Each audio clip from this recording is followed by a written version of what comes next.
Um,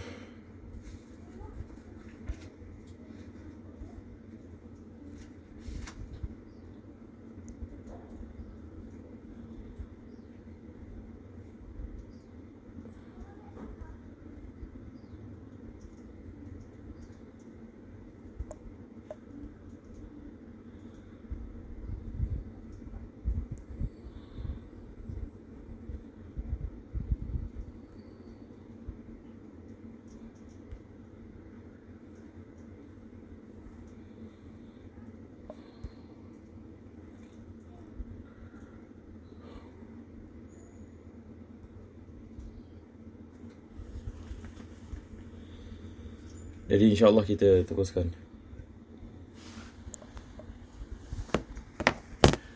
Jadi seperti mana jemaah dapat lihat dia di sini ya.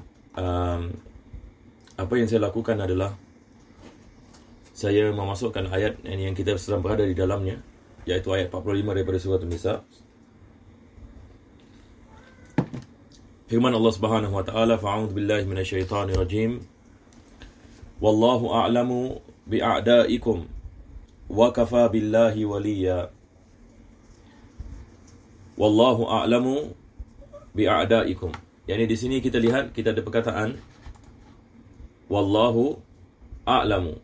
Yani maksudnya Allah Subhanahu wa taala dia lebih mengetahui bi'a'daikum. Perkataan yang a'da dia adalah jamak bagi perkataan adu. Allah Subhanahu wa taala dia lebih mengetahui akan musuh-musuh kamu. Ya, ini kita lihat dalam hadis Nabi sallallahu alaihi wasallam sebagai misal. Nabi sallallahu alaihi wasallam beliau mengatakan, aku diberikan 5 perkara yang mana tidak diberikan oleh nabi-nabi sebelumku. Daripada perkara yang diberikan oleh Nabi sallallahu alaihi wasallam adalah nusirtu biru'bi.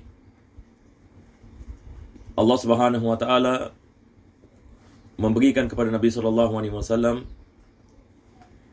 sesuatu azab bagi musuh-musuhnya. Bagi musuh-musuh Nabi sallallahu alaihi wasallam, Allah Subhanahu wa taala mengenakan kepada mereka ketakutan. Yani apabila Nabi sallallahu alaihi wasallam bila dia keluar berjihad, berperang, maka apabila dia hampir kepada musuh-musuhnya, Allah Subhanahu wa taala meletakkan ketakutan kepada musuh-musuh Nabi sallallahu alaihi wasallam. Ini adalah daripada perkara yang Allah Subhanahu wa taala mengkhususkan bagi Nabi sallallahu alaihi wasallam. Dan Allah Subhanahu wa taala dia yang menciptakan segala-galanya dan dia yang mengetahui hal keadaan manusia. Maka daripada cara Allah Subhanahu wa taala membantu kaum mukminin daripada segala bencana, daripada segala masalah, adalah Allah Subhanahu wa taala meletakkan ketakutan kepada musuh-musuh mereka. Yakni maksudnya di sini Allah Subhanahu wa taala memerintahkan kita untuk kita mentaatinya, untuk kita beriman kepadanya, untuk kita sentiasa berdoa kepadanya. Manakala musuh-musuh yang kita, Allah Subhanahu wa taala yang akan pelihara diri kita daripada mereka. Dan Allah Subhanahu wa taala lebih mengetahui keadaan mereka, Allah lebih mengetahui kelemahan mereka, dan mereka tidak dapat melakukan apa-apa melainkan apa yang ditentukan oleh Allah Subhanahu wa taala. Maka ayat ini sekali lagi dia menerangkan kepada kita akan kepentingan kita kembali kepada Allah Subhanahu wa taala. Sebab ini segala-galanya diketahui oleh Allah, segala-galanya dikuasai ini oleh Allah Subhanahu wa taala. Para jemaah sekalian, saya minta maaf ya sebab ini benda-benda seperti ini, apa saya punya adab dan sebagainya, saya masih dalam masa permulaan. Jadi ini adalah keadaannya sekarang. Jadi saya memang nak share, subhanallah, ini dekat Facebook ini Masjid Khalid, cuma wallahu alam ini saya sudah share ini ke Facebook saya. Kalau ada admin yang di Masjid Khalid sedang lihat ini, bolehlah share ni kepada page masjid ya.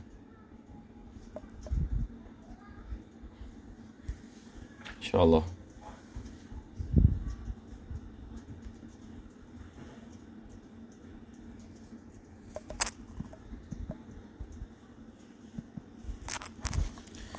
minta maaf sekali lagi ya, kasih saya masa sikit. Ini Masya Allah.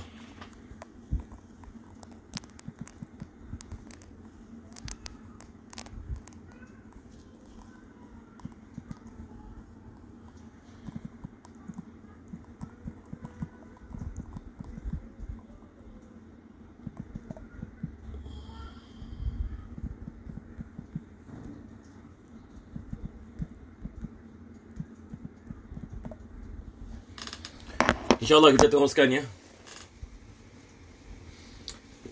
Wallahu a'lamu bi'a'daikum wa kafa billahi waliya wa kafa billahi nasira. Yani Allah Subhanahu wa taala mengatakan cukuplah Allah Subhanahu wa taala sebagai wali.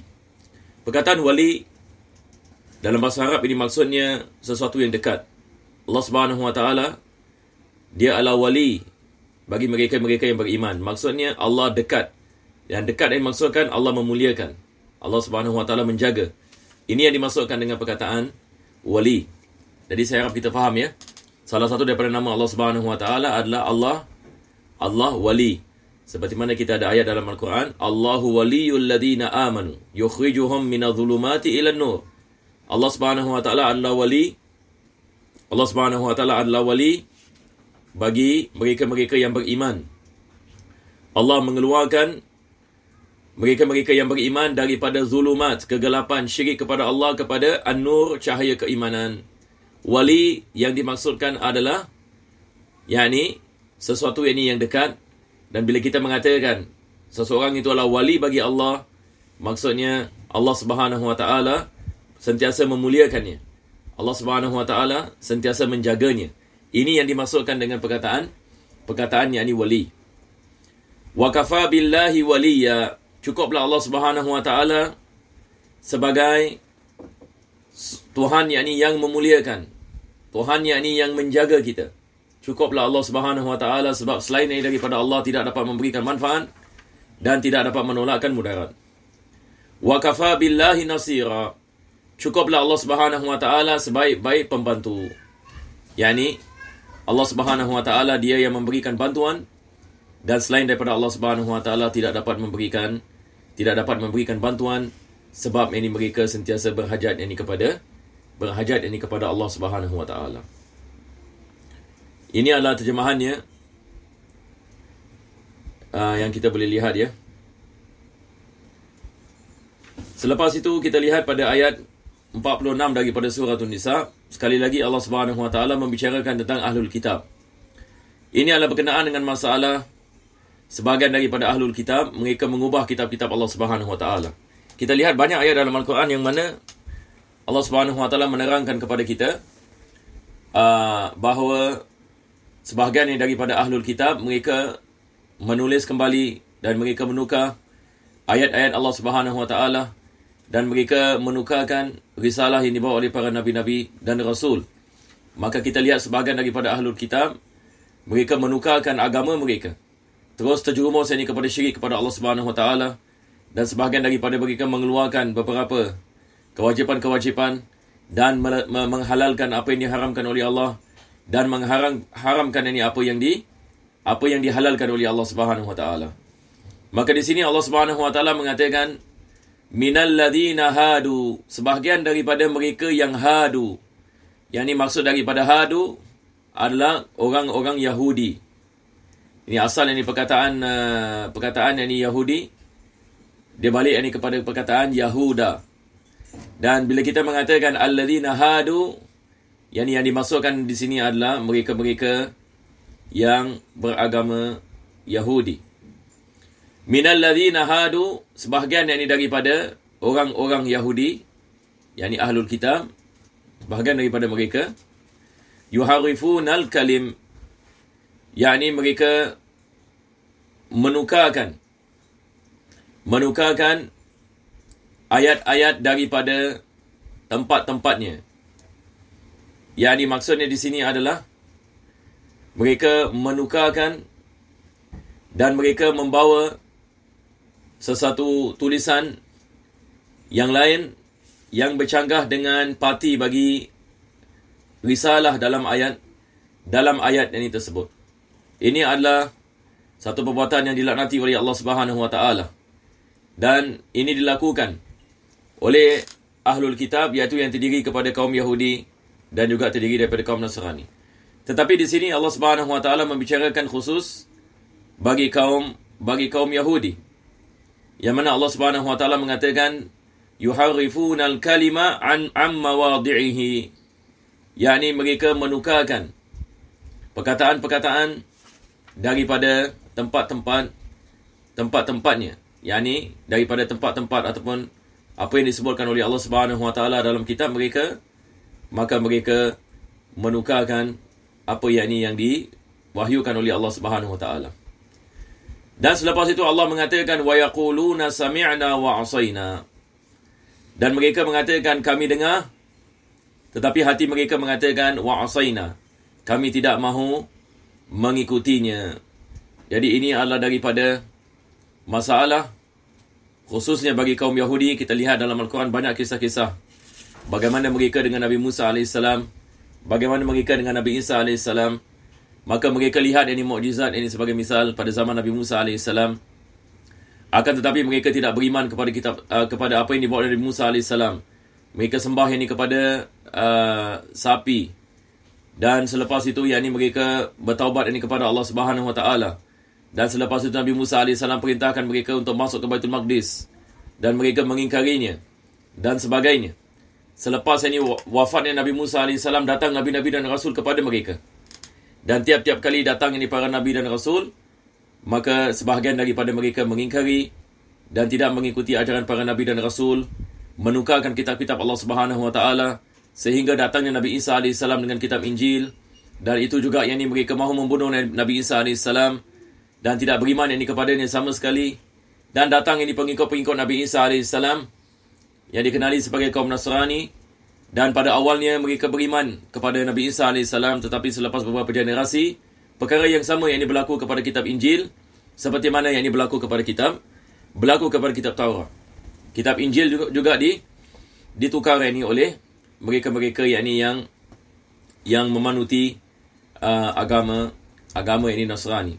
Dan akhir sekali Allah Subhanahu wa taala menurunkan Al-Quranul Karim, dan Allah Subhanahu wa taala mengatakan inna nahnu nazzalna 'alaika dzikra wa nahnu lahu hafizun. Kami yang menurunkan Al-Quran kepadamu ya Muhammad sallallahu alaihi wasallam, dan kami yang akan menjaganya. Alhamdulillah, para jemaah dirahmati Allah, kitab ini Al-Quranul Karim daripada dulu hingga ke sekarang tidak ada penukaran sama sekali. Ramai manusia-manusia daripada musuh-musuh Allah Subhanahu wa taala cuba nak menukarkan Al-Quranul Karim, atau cuba nak menyelapkan Al-Quranul Karim, akan tetapi Allah Subhanahu wa taala menggagalkan mereka, dan Al-Quran ini adalah dari dalam penjagaan Allah Subhanahu wa taala.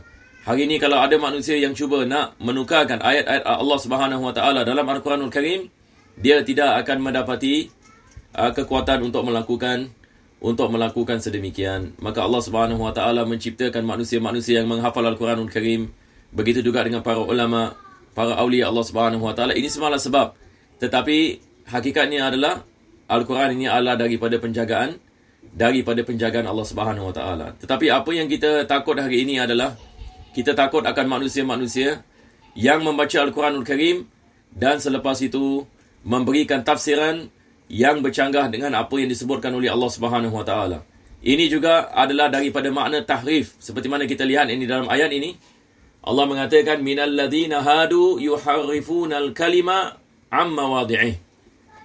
Daripada maknanya, seperti mana saya mengatakan tadi, mereka mengeluarkan ayat, memasukkan benda yang lain, ataupun menukar bentuk ayatnya, sehingga orang ini boleh salah faham misalnya. Ini adalah daripada makna tahrif. Lagi satu makna tahrif, kita tidak menukarnya sama sekali, tetapi kita memberikan tafsiran yang salah. Kita memberikan tafsiran yang bercanggah dengan ayat, itu sendiri. Ini juga adalah daripada makna tahrif. Hari ini kita tidak risau sama ada Al-Quran ini akan ditukarkan, ataupun ada orang yang cuba nak menukarkan Al-Quran, ataupun mengeluarkan Al-Quran, ataupun memasukkan benda lain dalam Al-Quran. Hari ini kita tidak risau ini perkara ini, sebab Allah Subhanahu wa taala berjanji Al-Quran dia akan menjaganya. Tetapi apa yang kita risau hari ini, kita risaukan orang-orang yang tidak memahami ini Al-Quranul Karim, dan mereka pula yang kedepankan diri mereka untuk menafsirkan ayat-ayat Allah Subhanahu Wa Taala, dan mereka terjebak ini dalam masalah tahrif, yang mana mereka menghalalkan apa yang diharamkan dan mengharamkan ini apa yang dihalalkan. Dan zaman sekarang kita ada banyak misal. Misalnya zaman ini ada orang yang menggunakan ayat-ayat Al-Quranul Karim untuk menghalalkan minuman arak. Seperti mana saya mengatakan 2 minggu yang lepas ataupun minggu yang lepas berkenaan dengan arak itu sendiri. Apabila Allah Subhanahu Wa Taala mengatakan, ya ayyuhalladzina amanu la taqrabus salata wa antum sukara. Wahai mereka-mereka yang beriman, janganlah kamu mendekati salat sekiranya kamu dalam keadaan mabuk. Ada orang mungkin boleh menggunakan ayat ini untuk menafsirkan bahawasanya dibolehkan seseorang itu meminum arak, cuma kalau minum hanya sedikit, sesuatu yang tidak memabukkan. Dan begitu juga dengan ayat riba dan sebagainya. Dia boleh menggunakan Al-Quranul Karim dan dia boleh mengkafirkan orang lain, ataupun dia boleh menggunakan Al-Quran untuk sebagai sebab ini untuk dia dapat membunuh dan menghalalkan darah yang ini orang lain. Seperti apa yang kita lihat berlaku ini pada hari ini. Orang mengatakan Allahu Akbar dan selepas itu dia membunuhkan sesama Muslim.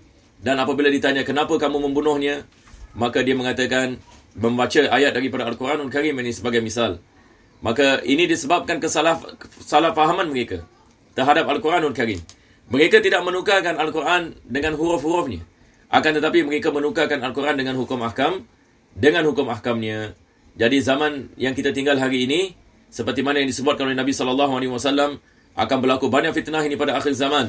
Salah satu daripada fitnah yang besar bagi mereka-mereka yang beriman, yakni berlaku kejahilan dalam masyarakat, dan akan keluar manusia-manusia yang tidak ada keahlian untuk membicarakan tentang agama.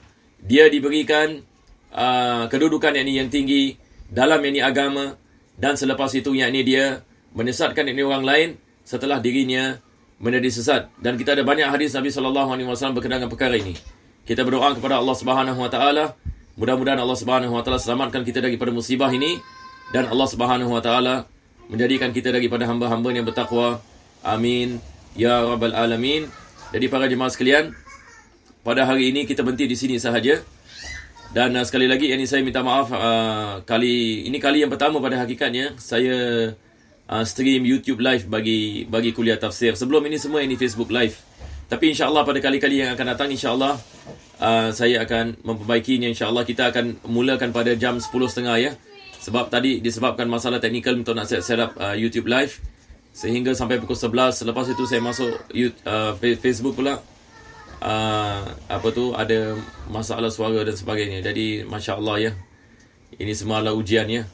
Insya-Allah pada minggu yang akan datang, insya-Allah saya akan melaksanakan ini dengan lebih baik insya-Allah. Sallallahu ala sayyidina Muhammadin wa ala alihi wa sahbihi wa sallam. Walhamdulillahirabbil alamin. Taqabbalallahu minkum.